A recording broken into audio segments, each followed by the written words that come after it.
They had no idea it was down there.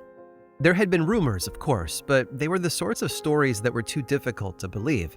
But in the spring of 1984, one distraught phone call kicked off an amazing discovery.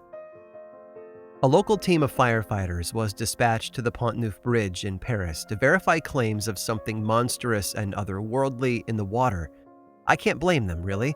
The caller had claimed the creature was over 3 feet long, with vicious-looking fangs and a tail that whipped about. Hearing about something like that in the middle of Paris must have been frightening. Commander Goddard and his crew, however, found nothing in the River Seine. They even inspected the area around the bridge, but still nothing. That's when they decided to look someplace else, someplace most people tend to forget about: the sewers. And when they did, they walked straight into the monster's lair. But this monster turned out to be something less than supernatural. Was it unexpected? Absolutely. But it was a creature that just about everyone in the world has seen before: a crocodile. Thankfully, they were able to capture it without anyone getting hurt, and it was later taken away to the Paris Zoo. In doing so, these firefighters also illustrated a powerful point.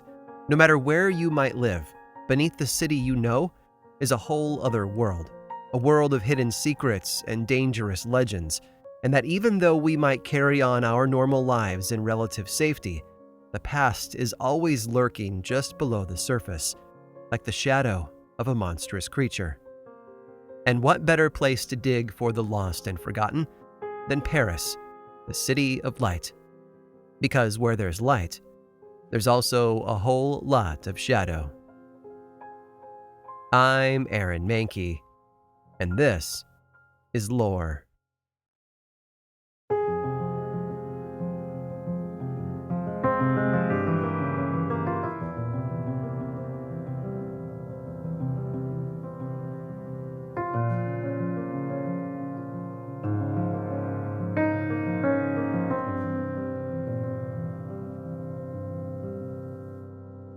It was over before it even began. In 259 BC, a Celtic tribe called the Parisii settled on the banks of the River Seine.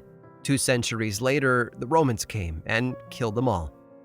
Of course, it was a lot more nuanced than that. Yes, the Romans washed over them like a tidal wave, but the settlement the Celts had built there was burned by their own hands, rather than allow the Romans to take it. But that didn't stop them from taking the location, and soon enough, the Roman city of Lutetia was growing alongside the river. Over the centuries, the name of the city changed a few more times. Lutetia eventually became Parisius, and then finally Paris around the 4th century. And of course, those years were filled with many stories. One of the most popular from the time, though, is that of Saint Denis, a Christian martyr from the 3rd century. It's said that Denis refused to renounce his faith and was beheaded for his crime against the empire. But somehow, against logic and the laws of biology, the executed man bent down, picked up his own head, and then walked several miles north of the city, preaching the entire way. When his body finally fell to the ground, he was buried in that very spot, a spot that is now the location of a grand basilica built in his honor. Now, look, there's absolutely no way that I can cover the entire history of the city of Paris in a brief span of time. Entire books have been written on just small portions of that history, and each of them is full of a tremendous amount of detail, drama, and a complicated list of rulers and cultures. So think of my brief survey of it all as more of an appetizer, and if you love what you taste, go read some books. But at the heart of all of that complexity is the city. The location and people and countless lives that have lived and been lost in this one specific place. Lives that have acted like instruments in an ongoing symphony, playing a song of not just strength and beauty, but also tragedy and pain. After all, when a city has been around as long as Paris has, there's no end to the stories it might collect. Many of those stories, though, are filled with death. 1337 saw the beginning of the 100 Years' War, and then a decade later, when Paris was the most populous city in all of Europe, the bubonic plague arrived on her doorstep. Between disease and war, it's estimated that 2/3 of the city's population was lost, but the death toll would keep rising over the coming centuries. During the 16th century, the rift created by the Protestant Reformation led to more deaths in Paris. In France, the Protestants were known as Huguenots, and they were violently attacked by Catholics for what was perceived as heresy. Then, on August 24th of 1572, things erupted. Thousands of Huguenots had gathered in Paris just days earlier for the wedding between King Charles IX's sister Margaret and her Protestant husband. Seizing the opportunity, Catholic mobs rose up and killed every Protestant they could find, sending waves of violence out into the countryside like an earthquake. When it was all over several weeks later, it's estimated that upwards of 30,000 people had been killed. Thankfully, the late 17th century ushered in a bright spot with the advent of the Enlightenment. Writers like Voltaire and Rousseau made people stop and think and brought social causes to the forefront of public conversation. But that sort of intellectual revolution was too powerful to contain, and by the late 1780s, it was fueling an actual uprising in the streets of Paris. What followed was a lightning round of political upheaval. The Bastille was stormed in July of 1789, and within 4 years, King Louis XVI had been executed. Then, between 1793 and 1794, France saw the Reign of Terror, during which close to 18,000 people were executed by guillotine. Between that and the Napoleonic Wars, it's estimated that close to 7 million people lost their lives. In 1871, there was a socialist uprising known as the Paris Commune, who took control of the city for 10 days. By the time the French army put the rebellion down, close to 7,000 lives had been lost. And then in 1940, Nazi Germany began an occupation of France that lasted over 4 years, resulting in even more deaths in Paris. And if you're exhausted after walking through all of that tragedy, I can't blame you. Countless dead, lives torn apart by religion and politics, waves of disease and warfare. It sounds so overwhelming, even if most of it is buried deep in the past. Partly because of how complicated it all is, yes, but also because it serves to remind us of how temporary and tenuous our peaceful lives can be. But all of that darkness serves as a sort of foundation to the present. A city can't endure that much death without it leaving a stain, a dark mark that can still be seen today. And if you know where to look, Paris is a treasure trove of unsettling tales. To explore them, though, we need to follow the dead, because if there's one thing Paris has an abundance of, it's graves. And if the stories are true, the dead still hold their sway.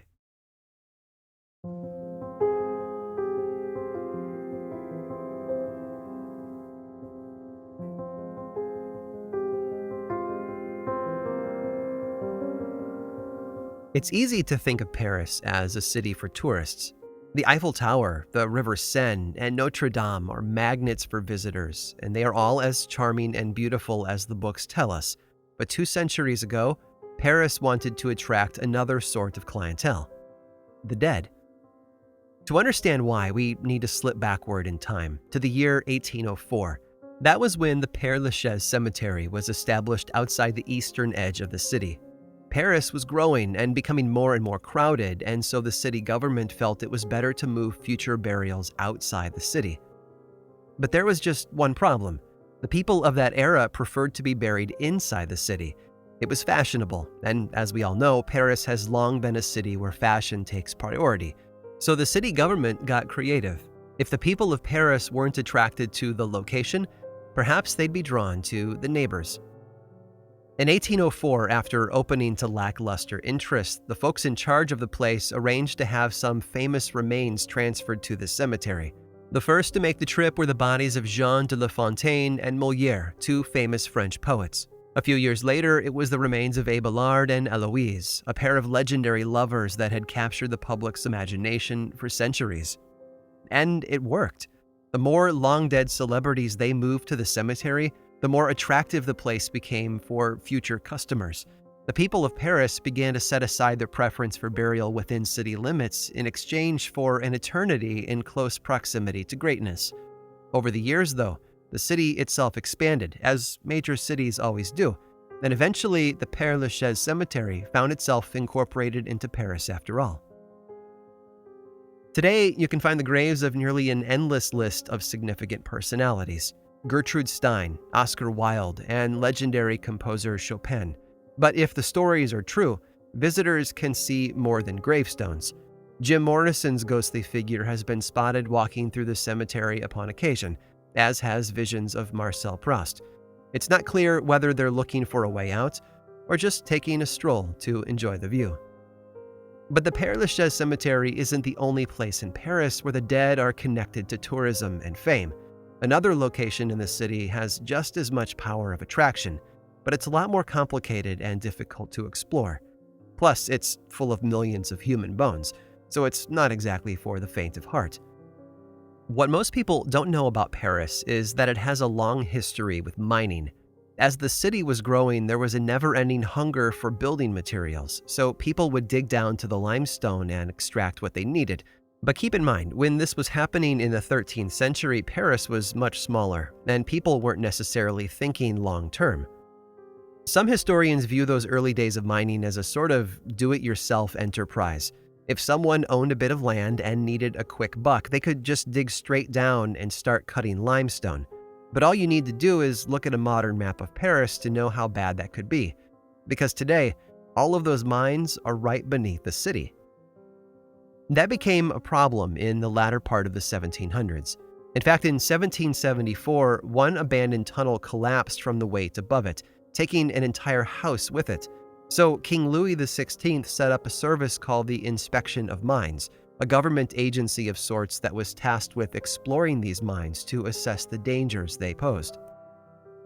And then something happened that kicked off a historic change. On May 31st of 1780, the wall of a building collapsed, but it wasn't due to the mines below. It was actually a mass grave next door, just beneath the surface, that had destabilized the earth, causing the wall to give way. And so for the rest of the year, burials inside the city were put on hold until they could find a solution. It turns out that the man in charge of that cemetery problem, Alexander Lenoir, was also in charge of the inspection of mines, and he looked at both challenges set before him and had a sort of chocolate and peanut butter moment. What if the solution, he suggested, was to put them together? So that's what he did. His team of engineers went throughout the mines and reinforced them with stonework to help support the city above. And in the process, they were also preparing that endless network of tunnels for new occupants. When they were ready, the remains of over 6 million dead were transferred down below. And just like that, the infamous catacombs of Paris were born. Of course, a place like that has a way of attracting attention. Today, public tours are offered to portions of the catacombs, although much of the tunnels are still off limits. But that hasn't stopped people from trying their luck. In fact, an entire culture has grown up around exploring them, and those people who participate are referred to as cataphiles. Don't let the popularity fool you, though. The catacombs aren't entirely safe. In fact, within a decade of their creation, at least one person disappeared inside them. His name was Philibert Asper, and he worked as a doorman at the Val-de-Grâce Hospital. But on November 3rd of 1793, the 62-year-old man went missing. Because his post was near one of the entrances to the catacombs, many people assumed that he had wandered down to have a look. It was a rather new addition to the city, after all, and I wouldn't blame the man for wanting to take a peek. Others have speculated that Asper believed the tunnels below could lead him to a nearby brewery where he might be able to steal some beer, but there is no proof that's the case. Whatever the attraction was, he stepped inside and was never heard from again. It would be another 11 years before anyone would discover what had become of the lost doorman. In the spring of 1804, someone new ventured into the same part of the catacombs and stumbled upon the remains of someone in the middle of the tunnel. It was Asper. He had apparently lost his way and then lost his light, before finally passing away on the cold stone floor, alone, in the dark. But for as horrifying as that might sound, it's made all the more worse by the irony of where his body was discovered. Just a few feet away from the stairs to the surface.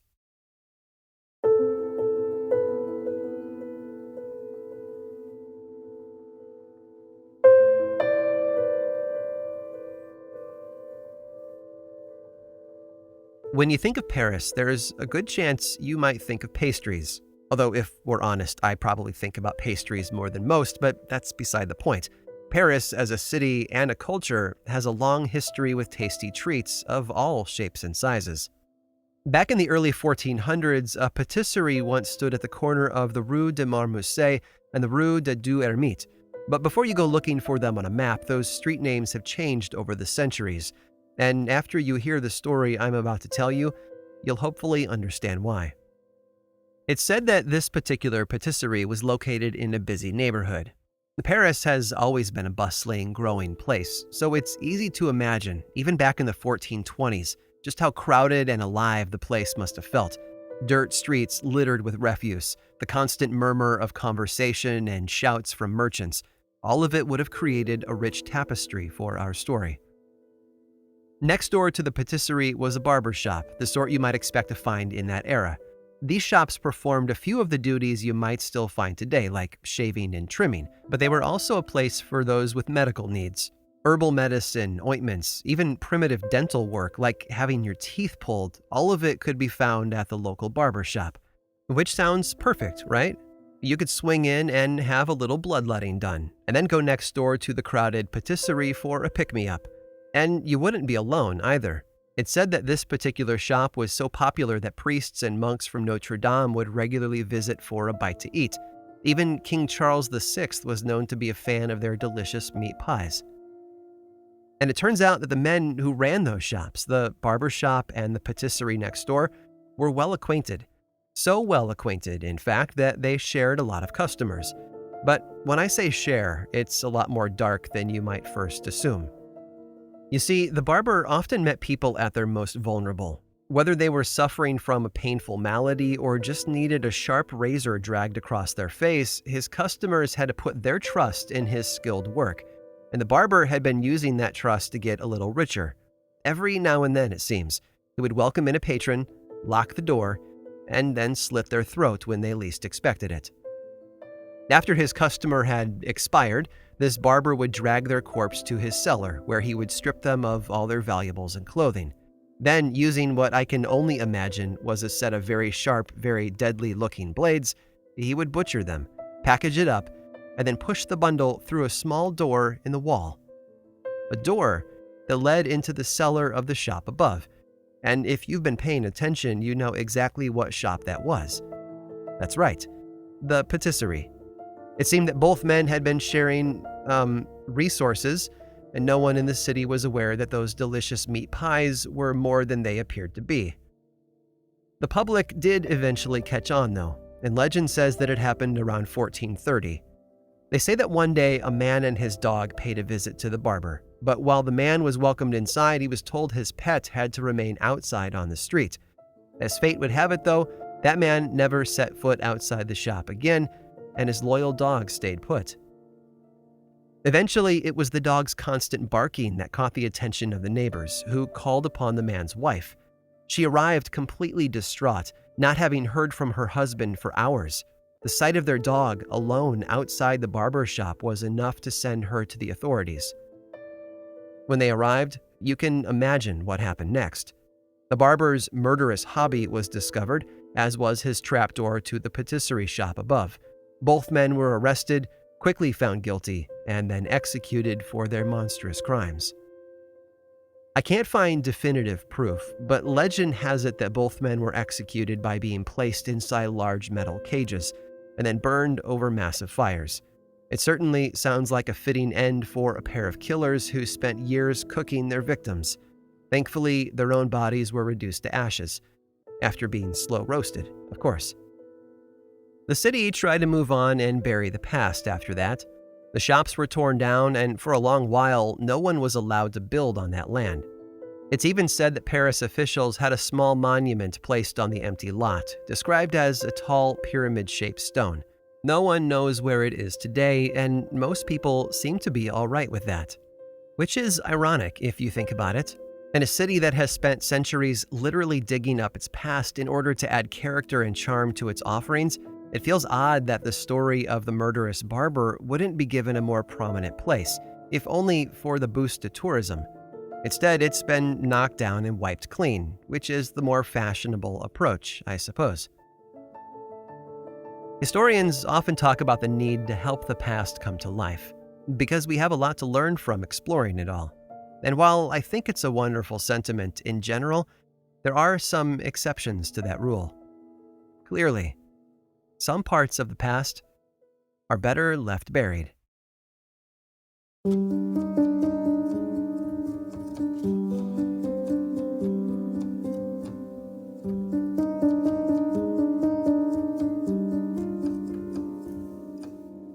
Paris is, in many ways, the city of light.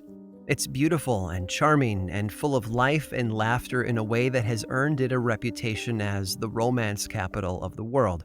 Millions of people travel to spend time there every year, and all you really need to do is look at a few photographs of the place to understand why.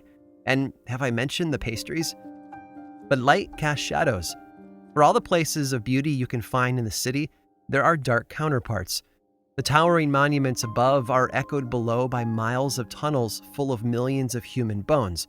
The cobbled streets and beautiful neighborhoods are built on soil that has soaked up the blood of tens of thousands over the years. Needless to say, Paris is complicated. And it's also a great metaphor for how we treat the past in general. Every city around the world has stains on the pages of its history. Every culture has a long list of tragedy and mistakes right next to its glorious achievements. Maybe that's the human legacy.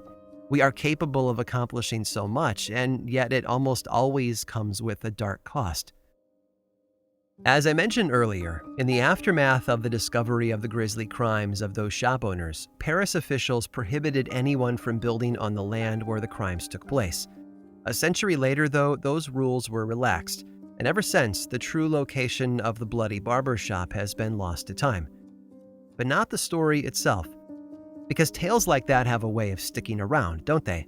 There's a grim attractiveness about them, and while they might not be shared in the most public of places, they certainly become part of the rumor mill. Which is why, over the centuries that followed, that story spread, not just to the rest of Paris or even the countryside around it, but outside of France as well. By the time it reached England, it was the perfect tale to include in one of the many penny dreadfuls that were printed and sold during the Victorian era. The basic elements of the tale found its way into a magazine called the People's Periodical and Family Library, who in 1846 published an 18-part story called The String of Pearls. Of course, the details had changed a bit by then, and a lot of the plot with it. To be honest, if you didn't know the connection, you would just think it was another bit of entertaining fiction. But those who know have a whole new appreciation for the story, and for the infamous main character that it all revolves around. A man who, thanks to Broadway and Hollywood, just about everyone today would recognize. The Demon Barber of Fleet Street, Sweeney Todd.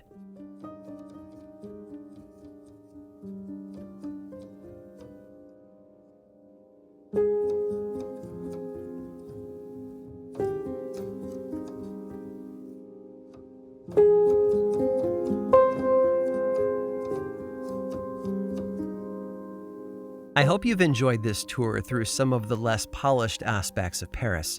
It's clear that there is a lot to discover, especially if one is looking for the darker side of the City of Light.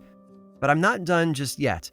I've saved one final tale that's sure to give you chills, and if you stick around after this brief sponsor break, I'll tell you all about it.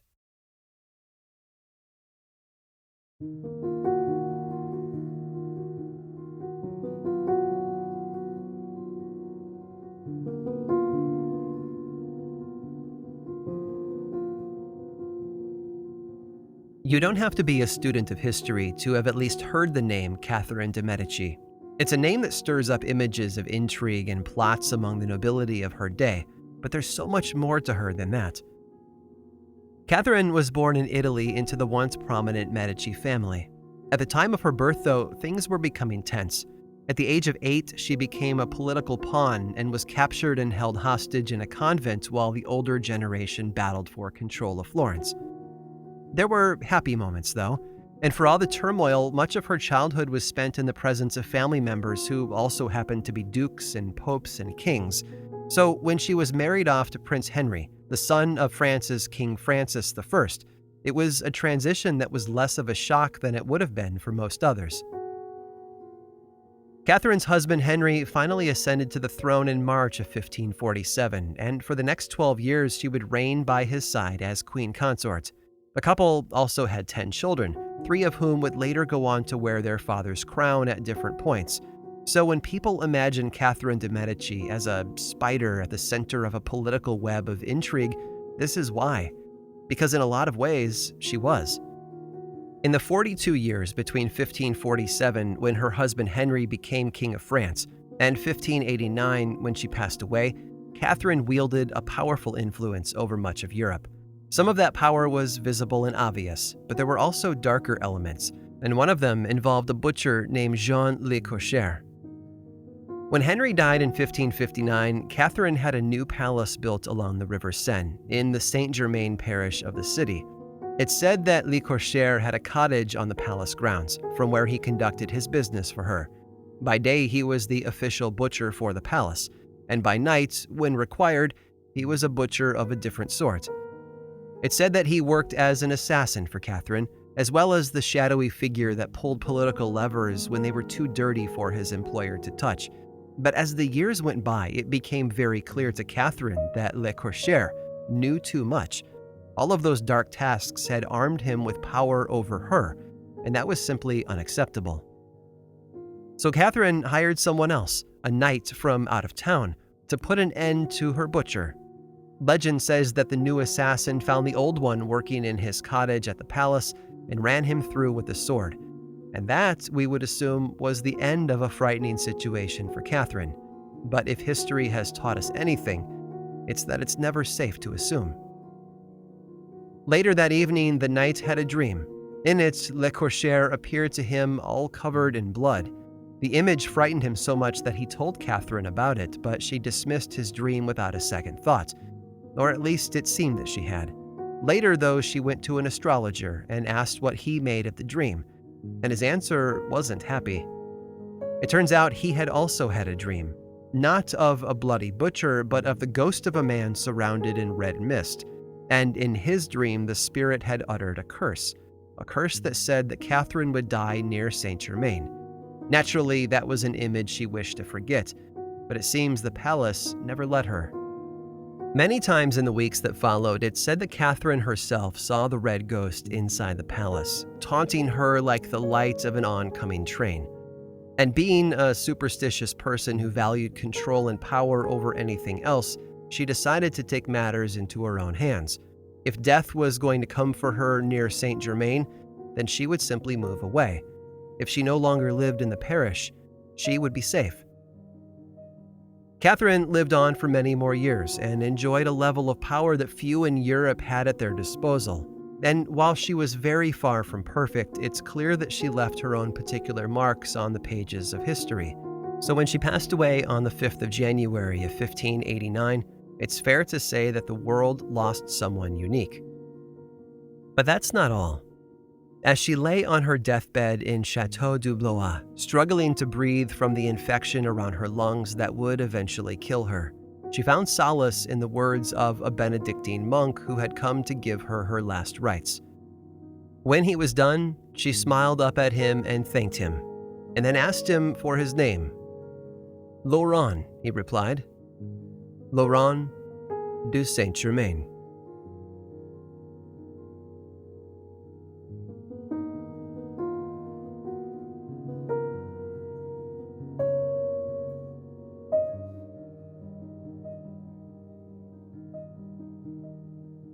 This episode of Lore was written and produced by me, Aaron Mahnke, with research by Marsac Crockett and music by Chad Lawson. Lore is much more than just a podcast. There's a book series available in bookstores and online, and 2 seasons of the television show on Amazon Prime Video. Check them both out if you want more lore in your life. I also make 2 other podcasts, Aaron Mahnke's Cabinet of Curiosities and Unobscured, and I think you'd enjoy both. Each one explores other areas of our dark history, ranging from bite-sized episodes to season-long dives into a single topic. You can learn more about both of those shows and everything else going on over in one central place, theworldoflore.com/now. And you can also follow the show on Twitter, Facebook, and Instagram. Just search for Lore Podcast, all one word, and then click that follow button. When you do, say hi. I like it when people say hi. And as always, thanks for listening.